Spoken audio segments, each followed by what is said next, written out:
ಬೆಂಗಳೂರಿನ ಬಂಡೆಪಾಳ್ಯದಲ್ಲಿ ನಡೆದಂತ ಅಗ್ನಿ ದುರಂತಕ್ಕೆ ಈಗ ಗಾಂಜಾ ಟೀಮ್ ಲಿಂಕ್ ಆಗ್ತಾ ಇದೆ. ಗಾಂಜಾ ಸಿಕ್ಕಿಲ್ಲ ಅನ್ನೋ ಕಾರಣಕ್ಕಾಗಿ ಕಿಡಿಗೇಡಿಗಳು ಬೆಂಕಿ ಹಚ್ಚಿದ್ದಾರೆ ಅನ್ನೋ ಆರೋಪ. ಈ ಆರೋಪವನ್ನು ಮಾಡಿರೋದು ಸ್ವತಃ ಶಾಸಕ ಸತೀಶ್ ರೆಡ್ಡಿ. ಸೋಮಸುಂದರಪಾಳ್ಯದಲ್ಲಿದ್ದ 12 ಶೆಡ್ಗಳು ಬೆಂಕಿಗಾಹುತಿಯಾಗಿದೆ. ಬೆಂಕಿ ಅವಘಡದ ಸ್ಥಳದಲ್ಲಿ ಪಶ್ಚಿಮ ಬಂಗಾಳ ಮೂಲದವರ ಶೆಡ್ಗಳಿದ್ದಾವೆ. ಬಾಂಗ್ಲಾದಿಂದ ಬಂದು ಪಶ್ಚಿಮ ಬಂಗಾಳದ ದಾಖಲೆ ಮಾಡಿಕೊಂಡಿದ್ದಾರೆ. ಇವರೆಲ್ಲ ಗಾಂಜಾ ಮಾರಾಟ ಮಾಡುವಂತ ಕೆಲಸದಲ್ಲಿ ತೊಡಗಿಸಿಕೊಂಡವರು.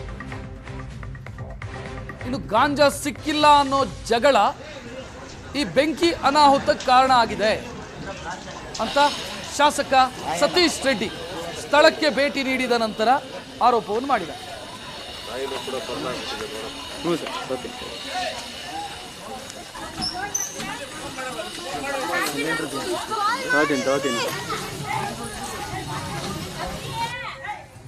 ಇವರೆಲ್ಲ ಕಂಪ್ಲೀಟು ಬಾಂಗ್ಲಾದೇಶೀಸು ವೆಸ್ಟ್ ಬೆಂಗಾಲ್ ಡಾಕ್ಯುಮೆಂಟ್ಸ್ ಇಟ್ಕೊಂಡು ಇಲ್ಲಿ ಗಾಂಜಾ ಮಾರೋ ಅಂಥದ್ದು.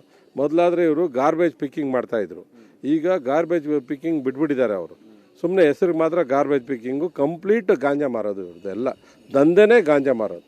ಅದು ಇಲ್ಲಿರೋ ಸುತ್ತು ಇರೋಂಥ ಮಕ್ಕಳೆಲ್ಲ ಕಂಪ್ಲೀಟಾಗಿ ಗಾಂಜಾಗೆ ವ್ಯಸನಿಗಳಾಗ್ಬಿಟ್ಟಿದ್ದಾರೆ. ಅದು ತಕ್ಷಣ ಈ ಸರ್ಕಾರ ಕ್ರಮ ಆಗಬೇಕು. ನಾನು ಪೊಲೀಸ್ ಕಮಿಷನರ್ ಸೀಮಂತ್ ಕುಮಾರ್ ಸಿಂಗ್ಗೂ ಕೂಡ ಈಗ ಮಾತಾಡಿದ್ದೀನಿ, ಮತ್ತು DCP ಅವ್ರಿಗೂ ಕೂಡ ನಾನು ಮಾತಾಡಿದ್ದೀನಿ. ತಕ್ಷಣ ಇದು ಖಾಲಿ ಮಾಡಿ, ಮತ್ತು ಯಾರ್ಯಾರು ಈ ರೀತಿ ಗಾಂಜಾ ಮಾರ್ತಾ ಇದ್ದಾರೆ ಅವ್ರ ಗಾಂಜಾ ಸಿಕ್ಕಿ.